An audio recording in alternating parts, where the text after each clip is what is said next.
always loved the small, picturesque town of Miller's Crossing, a place where everyone knew each other and crime was practically non-existent.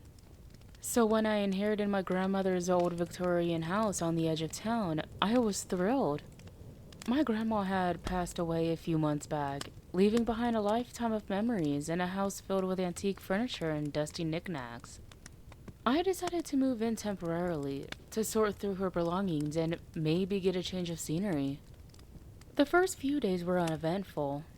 I spent most of my time cleaning, organizing, and occasionally chatting with the friendly neighbors who stopped by to offer condolences and share stories about my grandma. It wasn't until the fourth night that things started to get strange. It began with the knocking. I was in bed, just about to drift off to sleep, when I heard a soft, rhythmic knocking coming from downstairs. At first, I thought it was just the old house settling, but the knocks were too deliberate, too patterned to be random creaks. I got up, grabbed the flashlight I kept on the nightstand, and cautiously made my way downstairs. The knocking continued, echoing through the empty halls. It seemed to be coming from the basement. I hesitated at the top of the basement stairs, the flashlight beam trembling slightly in my hand.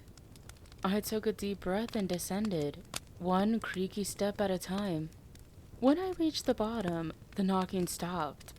I swept the flashlight around the basement, illuminating dusty shelves and cobweb-covered furniture, but saw nothing out of the ordinary. I shrugged it off as my imagination playing tricks on me and went back to bed. The next morning, I found something odd. In the kitchen on the small table where my grandma used to have her breakfast lay an old, leather-bound journal. I didn't remember seeing it before. Curiosity piqued. I opened it. The journal belonged to my grandmother. It detailed her life in Miller's Crossing, but towards the end, the entries became increasingly erratic and paranoid. She wrote about hearing strange noises at night, about feeling watched, and something she referred to only as the Watcher. The last entry sent chills down my spine. The Watcher is coming for me. It knocks to warn me, to let me know it's near. I fear my time is running out. That night, the knocking started again. This time it was louder, more insistent. I followed the sound to the basement once more, my heart pounding in my chest. As I reached the bottom step, the flashlight flickered and died, plunging me into darkness. Panic set in, and I fumbled for my phone to use its light. When I finally managed to turn it on, I saw it. A figure stood in the far corner of the basement, barely visible in the dim light. It was tall and thin, its eyes glowing faintly. The knocking resumed, louder and faster, as the figure began to move towards me. I bolted up the stairs, slamming the basement door behind me. I could still hear the knocking, now accompanied by a low, guttural growl. I didn't sleep at all that night, my grandmother's words echoing in my mind. The Watcher is coming for me. The next day I packed up my belongings and left Miller's Crossing, vowing to never return. I don't know what the Watcher was or why it haunted my grandmother, but I couldn't shake the feeling that it was still out there, somewhere, waiting. To this day, I sometimes wake up in the middle of the night to the sound of knocking, and I wonder if the Watcher has finally found me.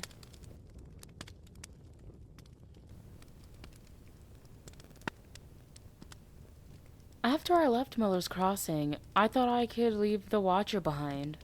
I moved back to the city, renting a small apartment and trying to put the past behind me. Life returned to normal, or at least as normal as it could be after such an ordeal. But the knocking never truly left me. It would come sporadically, always at night, always when I was alone. Months passed, and I started to believe it was all in my head. I even started seeing a therapist, who assured me that trauma could manifest in strange ways. I was beginning to feel more at ease, starting to think that maybe, just maybe, I could move on. Then one evening, I received a package in the mail. There was no return address, just my name in a neat, old-fashioned script. I hesitated before opening it, a sense of dread creeping over me. Inside the package was an old photograph of my grandmother standing in front of the house in Miller's Crossing, holding a baby. I recognized the baby as myself. Attached to the photo was a note. You can't escape what's in your blood. I dropped the photo and stepped back, my mind racing. How could someone know about the Watcher? My grandmother never spoke of it to anyone, and I had kept my own experiences to myself. That night, the knocking returned, louder and more persistent than ever. It seemed to come from all around me, echoing through the apartment. I tried to ignore it, to convince myself it was just my imagination, but the sound was unmistakable. Then came the growling. I couldn't stay in my apartment. Grabbing only my keys and my phone, I fled, driving aimlessly through the city until I ended up at a 24-hour diner. I sat there, drinking coffee and trying to calm my nerves, until the sun came up. Over the next few days, I researched everything I could about the Watcher. I dug through old town records, folklore websites, and anything that might give me a clue. One night, in an obscure forum, I found a post from someone in a neighboring town who described a similar entity. A tall, thin figure that knocked and growled, tormenting their family for generations. Desperate, I contacted the poster, a woman named Evelyn. We met at a small cafe on the outskirts of town. She looked tired, as if she hadn't slept in years. She listened as I recounted my experiences, nodding along as if she had heard it all before. You're not the first, she said, her voice barely above a whisper. The Watcher is an ancient entity, tied to certain bloodlines. Once it finds you, it never truly leaves. Is there any way to stop it? I asked, my voice trembling. There are ways to keep it at bay, she replied. Symbols, rituals, protections passed down through the generations. But once it's attached to your bloodline, it will always come back. Evelyn showed me a series of protective symbols and explained a ritual that her family used to keep the Watcher at a distance. I thanked her and left, feeling a mixture of hope and fear. That night, I performed the ritual and placed the symbols around my apartment. The knocking didn't come, and for the first time in months, I slept peacefully. But peace was fleeting. A week later, I found a new note on my kitchen table. You can't hide forever. I realized then that I couldn't run from the Watcher. It would always find me, no matter where I went or what I did. My only hope was to learn more, to find a way to break the curse that had haunted my family for generations. And so, I returned to Miller's Crossing, to the old Victorian house and the secrets it held. I had to face the Watcher head on, to uncover the truth that my grandmother had hidden so well. Because if I didn't, I knew I would never be free.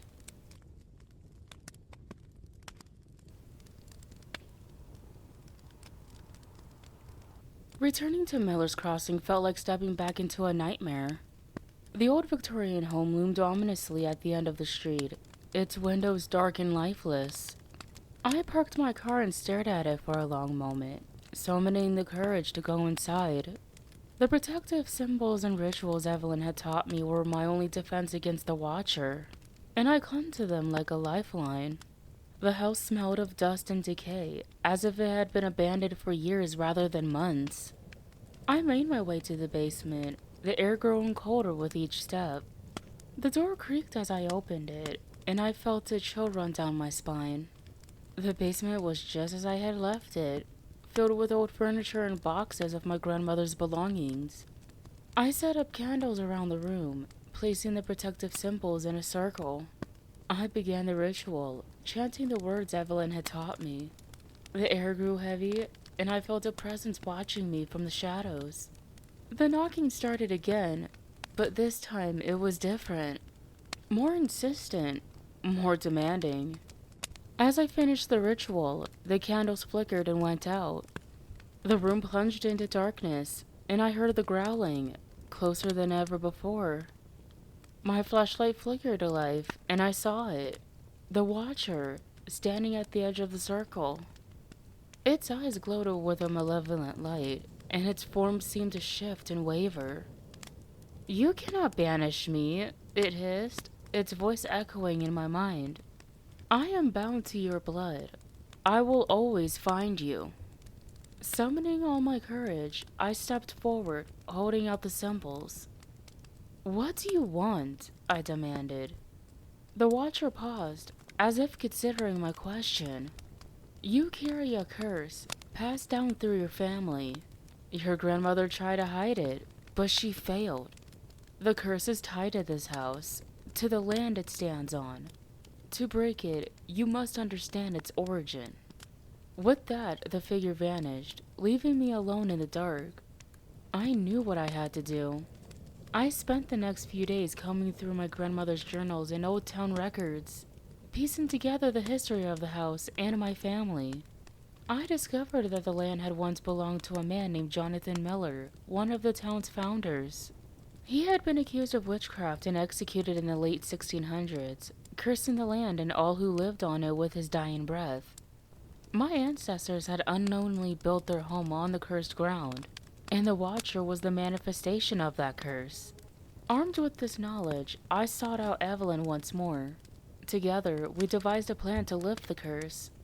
It required a powerful ritual, one that would break the bond between the Watcher and my bloodline. It was risky, but it was my only hope. We prepared everything in the basement of the old house, setting up an intricate array of symbols and candles. As night fell, we began the ritual. The air grew heavy, and the temperature dropped. The knocking started again, echoing through the house. The Watcher appeared, its form more solid than ever before.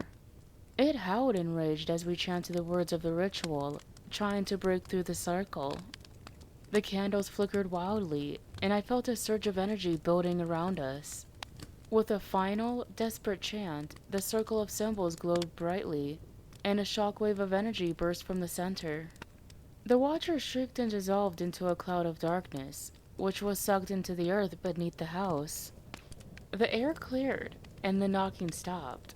For the first time, the house felt peaceful. The curse had been lifted. Evelyn and I stood in silence for a moment, taking in what we had accomplished. "It's over," she said, her voice filled with relief. I nodded, feeling a weight lift from my shoulders. "Thank you," I said, grateful beyond words. As I left Miller's Crossing for the last time, I knew that the Watcher was truly gone. The nightmare was over, and I could finally move on with my life. But I would never forget the terror I had faced or the strength it took to overcome it. The past would always be a part of me, but now, at least, it wouldn't control my future.